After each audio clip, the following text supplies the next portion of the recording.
Ce que l'on nomme les 4 de Tours sont finalement bien plus, tellement le soutien qui leur est porté ne faiblit pas.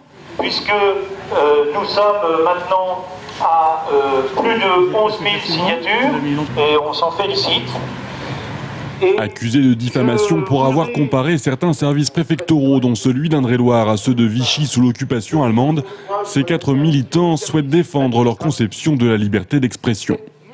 J'assume complètement aujourd'hui le fait d'être convoqué, bien que je pense qu'objectivement la justice devrait avoir autre chose à faire que d'essayer de poursuivre, donc plutôt de poursuivre des militants pour diffamation alors qu'il n'y en a pas.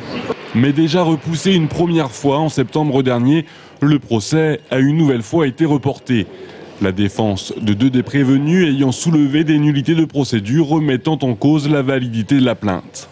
C'est le fait que le ministre de l'Intérieur n'était pas compétent pour porter plainte, puisque ce sont les services liés au contrôle de l'immigration des préfectures qui sont visés. Donc c'est le ministre de l'immigration à l'époque qui était leur supérieur hiérarchique, et donc c'était lui qui était habilité, d'après nous, pour porter plainte. Le tribunal s'est donné jusqu'au 6 janvier pour statuer sur ces exceptions de nullité et n'a pas souhaité joindre cet examen au fond du dossier. Si bien qu'à l'heure actuelle, le débat sur le fond n'a toujours pas été entamé. Une décision qui a suscité le courroux de la défense, accusant le tribunal de déni de justice.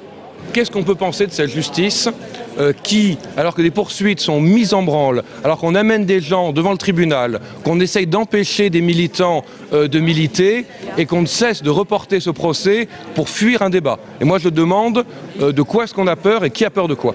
Moi, j'ai la sensation que les juges du siège qui se targuent d'indépendance, etc., ils ont vraiment du mal à assumer leur indépendance.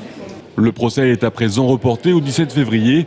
Les prévenus, leurs avocats et le comité de soutien vont se réunir pour décider de leur future démarche. L'idée d'un boycott a notamment été émise.